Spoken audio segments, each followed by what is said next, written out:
Vamos então à meditação propriamente dita nesta manhã. Abra comigo no Salmo de número 23.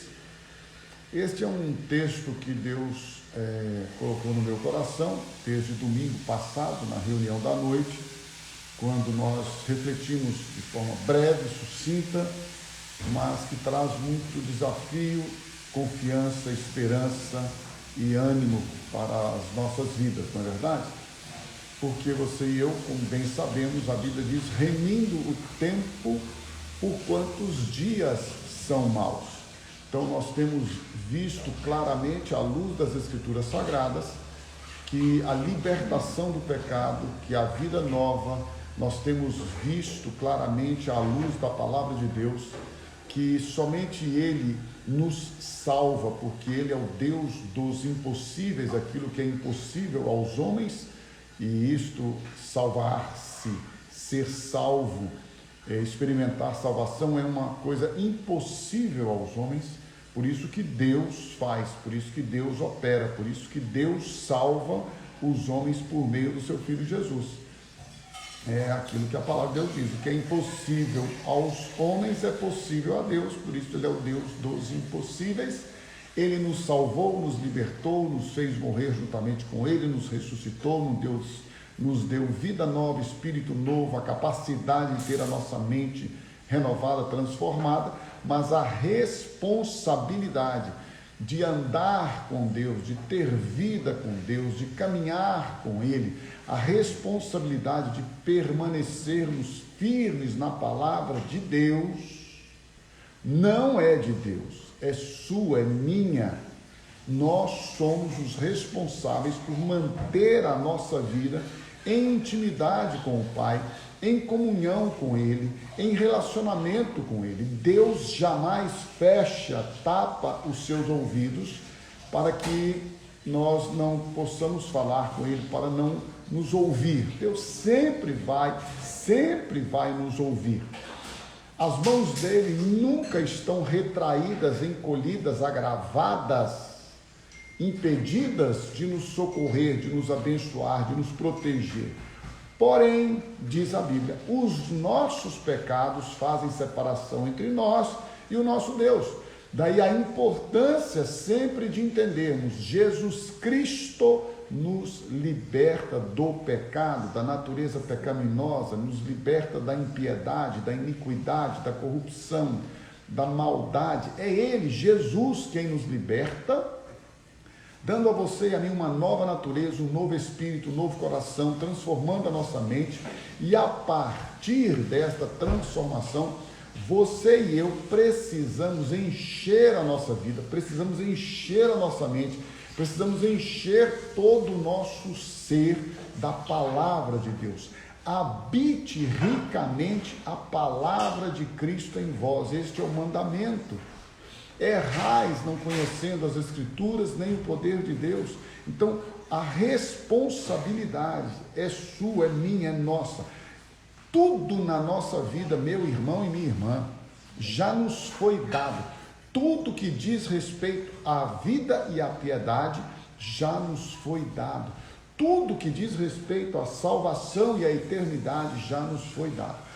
Daí em diante, agora, hoje, aqui, neste presente momento, nesta presente era, você e eu temos que decidir. Gente, eu falei ontem um pouquinho aqui, eu gosto de ler, leio de tudo. Então, eu gosto de ler e eu tenho percebido agora um novo movimento nesta área de coaching, de palestras motivacionais, de autoajuda. Houve um tempo em que as pessoas diziam, você faz alguma coisa por 7 dias, então os crentes principalmente, os evangélicos, pegaram essa ideia dos 7 ser o número da perfeição, tal, e aí fizeram uma série de campanhas, 7.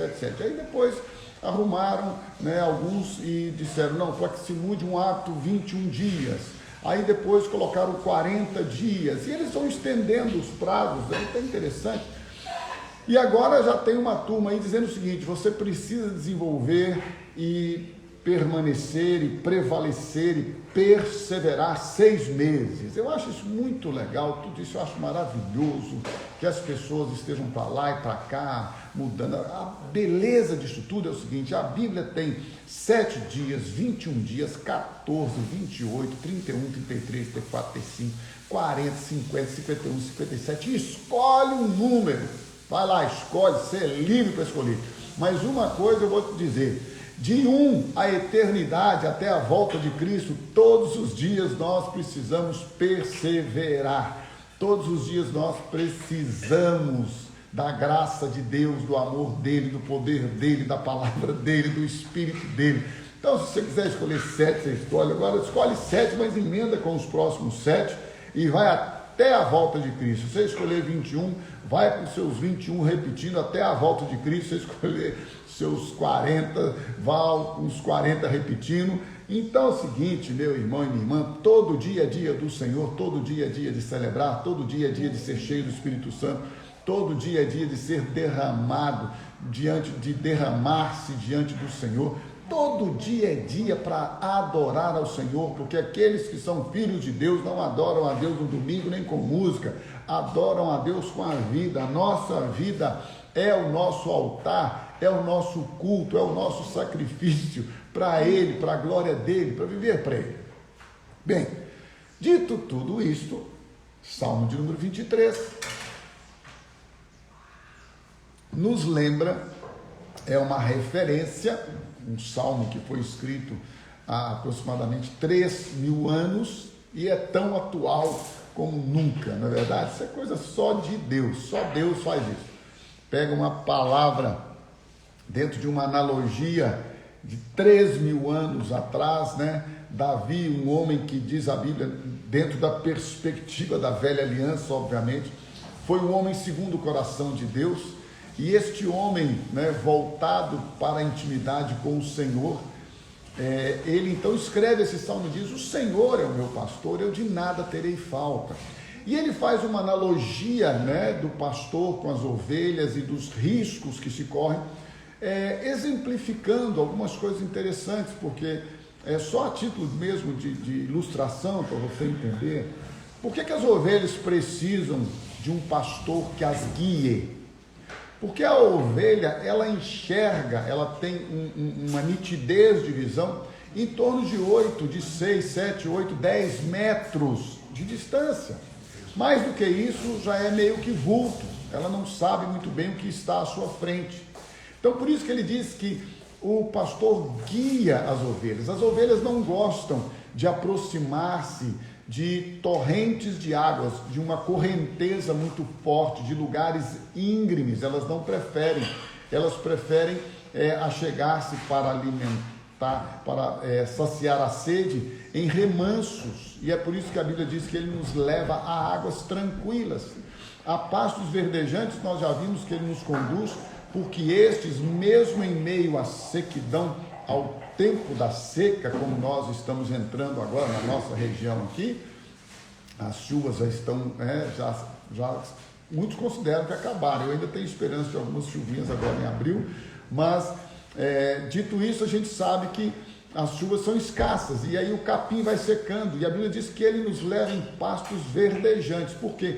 Porque ele nos conduz a ribeiros de águas, onde há uma melhor e uma maior umidade, e ali você tem uma melhor qualidade de alimento, exemplificando o seguinte: o nosso Deus, mesmo em meio em tempos de crise, quando você e eu estivermos vivendo tempos de sequidão, Ele vai nos alimentar com o melhor, e o melhor é a sua palavra. Por isso, habite em vós ricamente a palavra de Deus. Coloque na sua mente, no seu coração, sempre a palavra de Deus.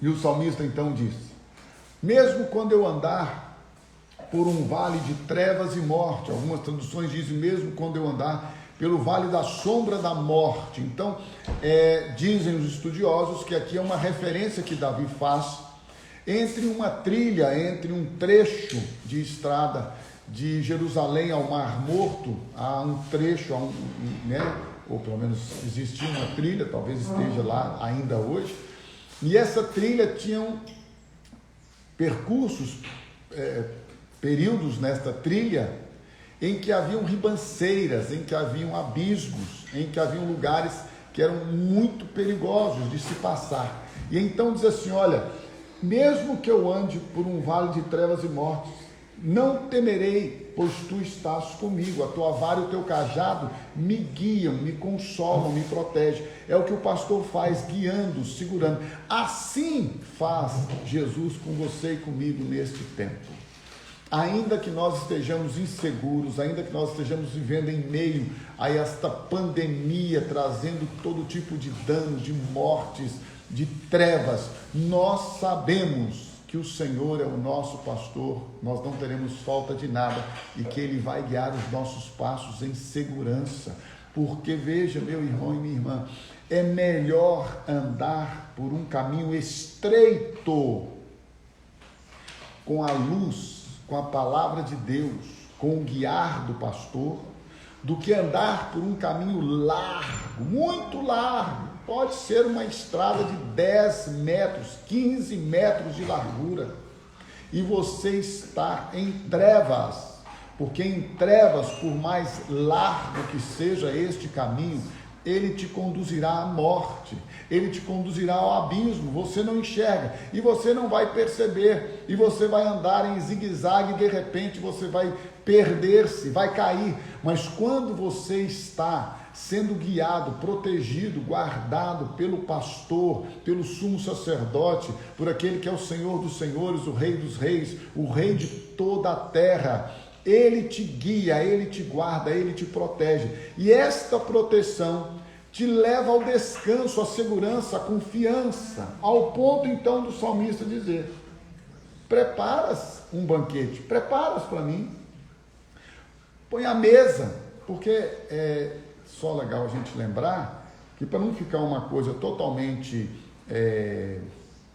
de história, de analogia, que começa, né, Davi dizendo, o Senhor é o meu pastor e nada me faltará. Então ele entra com a analogia da ovelha, ele guia, ele me leva a pastos verdejantes, você não vai comer capim, então ele está, né, a águas tranquilas, você não tem dificuldade de criar um ambiente para você tomar água, mas ele está mostrando só isso, você enxerga o caminho das trilhas, mesmo que por mais perigosas que sejam, mas as ovelhas não, ele fala, mas agora no versículo de número 5, olha que interessante, ele volta a coisa para a realidade humana, para o relacionamento humano, para a perspectiva humana, e ele diz, preparas um banquete ou preparas uma mesa. Eu não acredito que você vá entender ou achar que as ovelhas vão assentar-se à mesa, né? Imagina, né, na sua cabeça aí, pelo menos na minha mente fértil, aquele monte de ovelhinha sentada à mesa, não vai funcionar, não é verdade?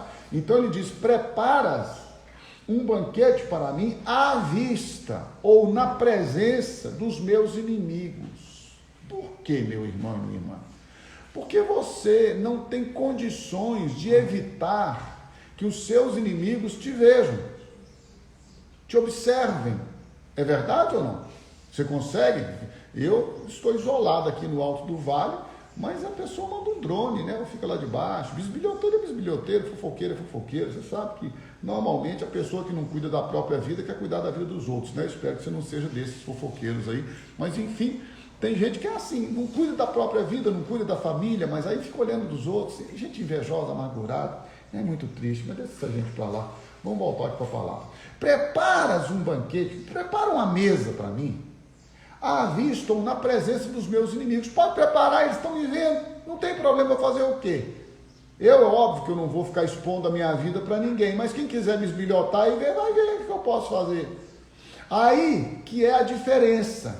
Quando Deus prepara, preste atenção no texto bíblico, que é, preparas um banquete para mim, não são migalhas. Até os cachorrinhos comem da migalha, cara, tá bom, gente, tá bom. Eu sou o filho do rei.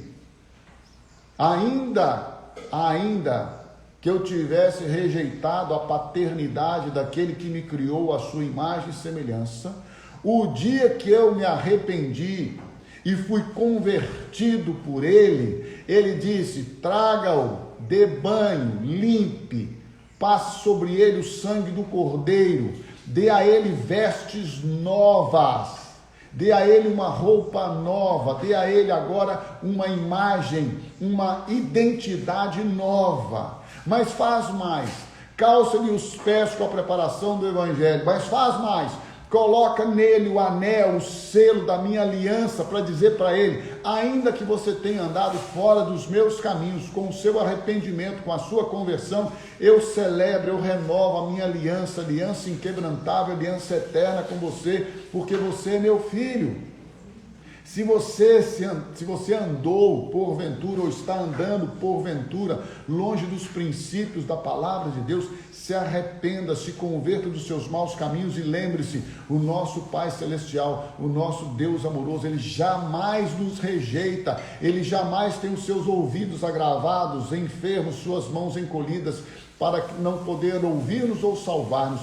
Ele sempre está pronto, esperando que nós nos convertamos, que nós venhamos a nos arrepender verdadeiramente, para que este arrependimento nos leve à tristeza verdadeira, profunda, real, e que essa tristeza gere um arrependimento genuíno de transformação e libertação, e assim Ele vai sim nos receber como filhos, como amados, e como filhos nós não comemos as migalhas, como filhos nós somos alimentados com o melhor, não só em referência da analogia que ele faz com as ovelhas do melhor pasto verdejante, mas ele está dizendo agora, para deixar muito claro, está desenhando para nós, dizendo, eu vou preparar um banquete para você, eu vou preparar uma mesa para você, uma mesa farta, porque os meus filhos não têm falta de nada, eles sempre são supridos em todas as suas necessidades, e os seus inimigos verão sim, que eu sou o Deus Todo-Poderoso, que cuido, que protejo, que guardo, que em todo o tempo estou provendo todas as necessidades dos meus filhos, e é por isso que o salmista, nessa confiança, é por isso que Davi, com todas as experiências que teve com o Senhor, sabendo que Deus é o Deus que supre, ele diz, preparas uma mesa, preparas um banquete, na presença dos meus inimigos ou à vista deles, se eles estiverem comigo, comendo na minha casa, à minha mesa, ainda que eles estejam planejando mal no coração, eles verão com os olhos dele que sobre mim, diz o salmista, está a honra do Senhor, porque tu unges a minha cabeça com óleo, fazendo o meu cálice transbordar, fazendo a minha alegria, fazendo a minha vida transbordar com a provisão, com a presença e com a glória de Deus. Se você e eu crermos nisso, nós vamos viver uma vida mais tranquila. Primeiro, porque você vai entender, lógico, à luz da palavra de Deus, que Ele é o Deus que supre todas as nossas necessidades. Depois você vai entender claramente, como Ele está dizendo aqui, preparas um banquete para mim à vista dos meus inimigos, tu me honras, meu irmão e minha irmã, não tente honrar-se, não tente querer ser honrado. Às vezes eu fico muito assim, sei lá que eu fico olhando, fico a dó de gente que quer ser elogiada. Mexi no marimbondo, né? Ô gente, linguagem de amor todo mundo tem, tá? Serviço, palavras de afirmação, toque significativo, tempo de qualidade, presente. E eu não estou dizendo que não tem que ter isso, não estou debochando, não, estou só falando de forma leve. Mas deixa eu pedir uma coisa para você, não fique esperando que as pessoas vão suprir a sua linguagem de amor para você ser feliz, não, meu filho. Eu sou infeliz, porque o meu cônjuge não entende a minha linguagem de amor. Vai morrer infeliz. Vai morrer infeliz então. Vai ficar esse caramujo, esse repolhudo, vai ficar essa pessoa amargurada porque o seu cônjuge não entende, porque ninguém... Olha, pessoal, se você não se amar, se você não se ama, nem sei como é que você vai fazer, não. Tadinho, você tem que experimentar um poder de Deus aí libertador, sabe? Você tem que se amar. Você tem que desejar a você, antes do outro, o bem que Deus deseja para você. Não adianta você, se você não se ama, como é que você vai sentir-se amado? Como é que você vai amar o outro? Não tem jeito. Se você não se perdoa, como é que você vai perdoar o outro ou sentir-se perdoado? Então nós precisamos estabelecer princípios e critérios, não a partir do orgulho, da soberba, da independência, da autossuficiência. Esqueça isso, não estou dizendo isso. Eu estou dizendo que enquanto nós tenhamos a necessidade humana de experimentarmos relacionamentos, a reciprocidade, a provisão de todas as áreas da vida, não estou, ok, beleza, mas nem por isso, ou se não vivencio isso, ou se não recebo isso, seria uma pessoa infeliz. Por quê? Porque o meu Deus é que unge a minha cabeça, é Ele que faz o meu cálice transbordar, é Ele quem provê todas as minhas necessidades, sejam elas espirituais, emocionais, intelectuais, físicas, orgânicas, materiais, profissionais. Deus é quem supre, porque o Senhor é que é o meu pastor e eu de nada terei falta. Então, se me falta alguma coisa, que mesmo que humanamente falando, seja uma coisa interessante, importante, ainda assim, na ausência da provisão humana, relacional, afetiva, emocional, ainda assim o meu Pai vai me curar, vai me transformar e vai prover. Preparas uma mesa, preparas um banquete à vista, na presença dos meus inimigos. Tu me honras, porque Deus nos honra com a sua palavra, com a sua vontade, com a sua soberania. Tu me honras, então unges a minha cabeça com óleo, ungindo a minha cabeça com óleo, fazendo o meu cálice transbordar. Disse Jesus, o Espírito Santo ainda não foi dado. Vocês vão receber o Espírito Santo, mas o Espírito Santo ainda não foi dado, porque eu ainda não fui glorificado. Quando eu for glorificado, recebido nos céus com a glória que eu tinha antes da criação do mundo, quando eu for recebido lá e assentar à destra de Deus, eu vou derramar o Espírito Santo sobre vocês e vocês serão cheios do Espírito Santo. O Espírito Santo vai transbordar, o cálice de vocês vai transbordar. É odre novo, é vinho novo, é vida nova, é presença gloriosa, é presença santa, é poder de Deus. Digo, insisto, repito, não estou aqui descaracterizando, desprezando, menosprezando, minimizando nada em relação ao humano, ao afetivo. Eu sou humano, eu tenho sentimentos, eu tenho emoções, mas eu não posso permitir, à luz das Escrituras Sagradas, que, em não tendo estas coisas relacionadas ao meu humano, eu venha a ser infeliz.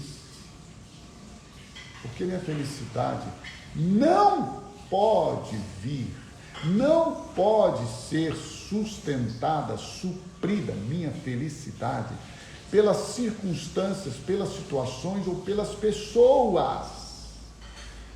Minha felicidade, minha alegria, minha existência, a plenitude da minha identidade em Cristo precisa estar no Senhor. E quando ela está no Senhor, eu posso dizer,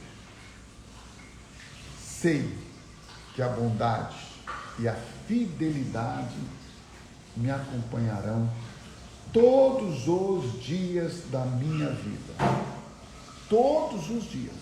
Eu vou ler para você, porque olha, nós estamos vivendo dias difíceis, dias maus, dias terríveis, dias em que o maligno tem agido de forma terrível no meio da humanidade. Gente, não tem agido no meio somente da nossa casa, ele não tem investido somente contra áreas específicas, uma família, uma nação, não.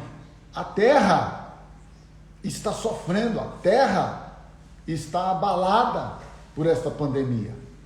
E aí, se você e eu não nos firmarmos e não tivermos a nossa boca falando, profetizando, confessando o tempo todo a palavra de Deus, claro, isso depende de cada um. Eu sou extremamente dependente da palavra de Deus. As minhas emoções e o meu intelecto, eu trabalho o tempo todo. O tempo todo. Já falei com você, eu trabalho para minha mente desacelerar. Eu não sei se eu chego a ter a síndrome, se já é uma doença, que eu também não quero saber, mas que eu fico trabalhando o tempo todo para desacelerar os meus pensamentos, eu fico. que eu fico o tempo todo olhando, tem hora que eu fico ali meio bicho grilo, olhando para a natureza, para ver se os pensamentos estão diluindo, desacelerando, fazendo técnicas de respiração, quase bicho grilo, olhando assim. Para quê? Para minha mente não me perturbar. Eu preciso trazer a palavra de Deus, lembrar-me da palavra de Deus. O que a palavra de Deus diz o tempo todo? Não vos preocupeis com o dia de amanhã, basta cada dia o seu mal. O que a palavra de Deus diz? Não andeis ansiosos por coisa alguma, lançando sobre ele toda a vossa ansiedade. Eu tenho que orar, já orei hoje, vou orar mais, tenho que orar em todo o tempo, orar no espírito, orar na mente. Não é você viver alienado da realidade, mas é você viver acima da realidade pela fé, com a palavra. Então a palavra de Deus está dizendo: o Senhor é o nosso pastor, é Ele quem nos pastoreia e de nada nós teremos falta, é Ele quem vai suprir todas as nossas necessidades. Está dizendo para você e para mim: pode haver sequidão, que eu vou trazer provisão. Ainda que você esteja num período, num trajeto de perigo, de risco, eu vou te guardar, eu vou te proteger. É isso que a Bíblia está dizendo, meu irmão e minha irmã. A Bíblia está dizendo: não importa que os teus inimigos se levantem, por mais próximo que eles estejam. Gente, olha isso, porque a Bíblia está dizendo assim, ó: preparas um banquete para mim à vista. Se é à vista, eu não acredito que nessa época que tinha binóculo já, nem telescópio, então eles deviam estar numa distância razoável. E a outra tradução diz: preparas uma mesa na presença. É mais ainda, na presença, está aqui, presente aqui, ó. Então, ainda que os nossos inimigos estejam próximos, e quando eu digo inimigos aqui, eu não estou falando inimigos somente pessoas. O medo é um inimigo terrível. O medo paralisa a gente. A ansiedade é um dos piores inimigos do homem.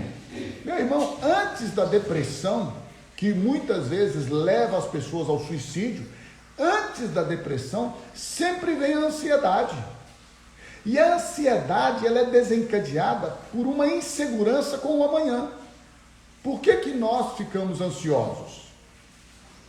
Por que você fica ansioso? Porque você tem insegurança com o amanhã. Você não sabe do amanhã, você está inseguro. Aí o que a palavra de Deus vem dizer? Estou falando isso, hoje eu estou pregando para mim, tá? Aí você olha, como eu estou me vendo, eu já estou pregando para mim. Não andeis ansiosos. Aí eu tenho que falar: para, mente, para. Deu uma ordem para a mente: para, mente. Não preocupa com amanhã, porque você não pode resolver. Aliás, eu vou estar vivo amanhã, se Deus quiser, mais uns 100 anos ainda aí com você. Mas eu nem sei se eu vou estar vivo amanhã. Nem sei. Para que eu vou preocupar com amanhã? É mais fácil falar com as meninas, com as minhas filhas: vocês se preocupem com amanhã, porque se eu partir, vocês têm que resolver as coisas que eu vou deixar. Eu não tenho que preocupar com amanhã. Você não tem que preocupar com amanhã. Mas viver isto aqui na teoria é uma coisa, ver isso na prática, nós temos que pegar e profetizar a palavra.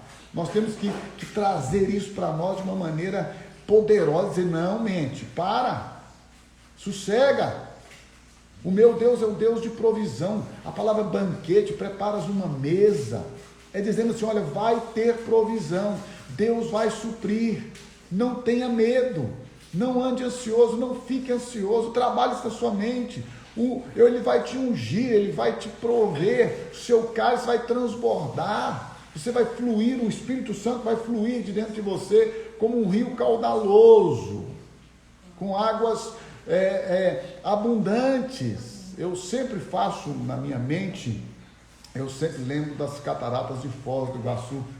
Eu tive o privilégio de ir lá uma vez e peguei aquele barco que anda debaixo ali das quedas. É um negócio maravilhoso, vale a experiência, andar de helicóptero ali dentro também. Enfim, você fica vendo aquilo ali, aí eu fico pensando: é isso que Deus quer para a minha vida. Ele quer que estes rios, aquelas torrentes, aquelas quedas, aquele volume maravilhoso de água, seja o volume do Espírito Santo, seja o mover do Espírito Santo dentro da minha vida, na minha mente, para que eu seja totalmente tomado de fé, porque a fé vem pelo ouvir, o ouvir pela palavra. Então hoje, você e eu vamos confessar a palavra de Deus, dizendo assim: a bondade e a fidelidade. A bondade e a fidelidade me acompanharão. Eu acho isso aqui tremendo.